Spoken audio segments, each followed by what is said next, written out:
महात्मा बुद्ध के वचन ही नहीं बल्कि उनकी कहानियाँ भी जीवन के रहस्यों को उद्घाटित करती हैं और हमें राह दिखाती हैं। इसीलिए लोग आज भी महात्मा गौतम बुद्ध की कहानियों को सुनना, उनसे सीख लेना पसंद करते हैं।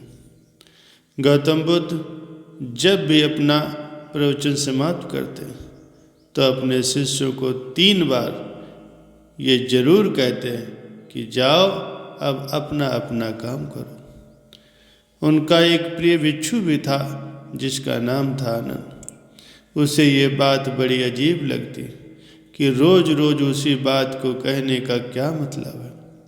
और जब एक दिन उससे रहा नहीं गया तो उसने उन्हें टोक दिया। बुद्ध धीरे से मुस्कुराए और बोले, आनंद, तुम्हारा कहना अपनी जगह पर सही है कि भिक्षु को रोज रोज क्या समझाना कि जाओ अब अपना अपना काम करो।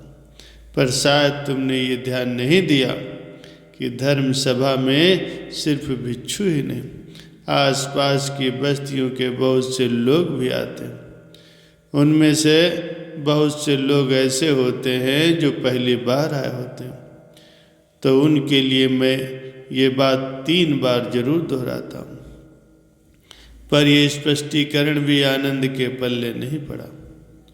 इस पर बुद्ध बोले, आनंद, आज की सभा में जितने लोग बैठे थे उनमें सन्यासी तो बहुत सारे थे, पर उसमें एक चोर और एक वेश्या भी थे।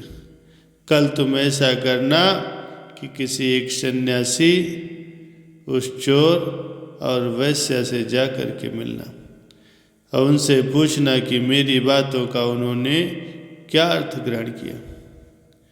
ये सुनकर के आनंद और आश्चर्यचकित हो गया कि इतने लोगों की भीड़ में बुद्ध ने चोर और वैश्या को एक नज़र में कैसे पहचान लिया। और भला मैं कैसे जानूंगा कि वो चोर और वैश्या कहाँ रहते हैं। बुद्ध उसके मन की बात को समझ गए। उन्होंने आनंद को चोर और वैश्या के बारे में बताया और जाकर के आराम करने को कहा। आनंद ने जैसे तैसे उत्सुकता में वो रात काटी और अगले दिन सुबह सुबह तहकीकात करने के लिए निकल पड़ा। सबसे पहले वो एक सन्यासी के घर पहुंचा जो बुद्ध की धर्म सभा में नियमित रूप से आता था। आनंद ने उससे पूछा कि रात्रि सभा में बुद्ध ने जो आखिरी वचन कहे थे कि अब जाकर के अपना अपना काम करो, आपने उससे क्या सीखा। इस पर वह भिक्षु बोला, इसमें सीखने की क्या बात है। भिक्षु का नित्य कर्म है शाम को ध्यान करना, अल्प भोजन करना और विश्राम करना। मैंने कल भी वही किया। आनंद को पता था भिक्षु से उसे यही उत्तर मिलेगा, अतः वह मुस्कुराया और चोर के घर की ओर चल पड़ा। पूछते पूछते वो चोर के घर पहुंचा। चोर उस समय सो रहा था। उसे उसके घर वालों ने जगाया और बताया कि भिक्षु आनंद उससे मिलने आया। ये सुनकर के चोर चौंक गया। हाथ जोड़कर वो आनंद के सामने हाजिर हुआ। आनंद ने अपना सवाल दोहराया कि रात्रि सभा में बुद्ध ने जो आखिरी वचन कहे थे कि अब जा कर के अपना अपना काम करो, तो आपने उससे क्या सीखा। चोर विनम्र शब्दों में बोला, भिक्षु, बुद्ध तो अंतर्यामी है, इसीलिए आपसे क्या छिपाना। मैं कल रात पहली बार बुद्ध की धर्म सभा में गया और उनके प्रवचन सुने। मेरा तो जीवन ही सफल हो गया।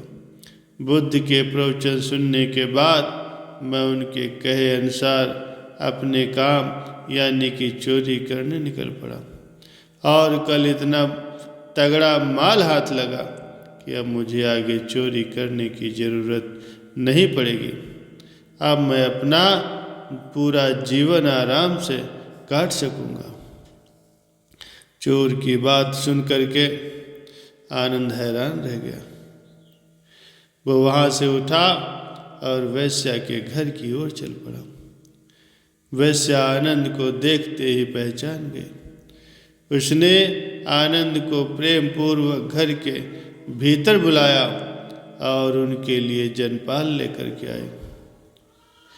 जलपान ग्रहण करने के बाद आनंद ने वेश्या के सामने भी अपना सवाल दोहराया। ये सुन करके वो वेश्या बोली, भिक्षु, भगवान बुद्ध ने अपने प्रवचन के अंत में कहा था कि जाओ अपना अपना काम करो।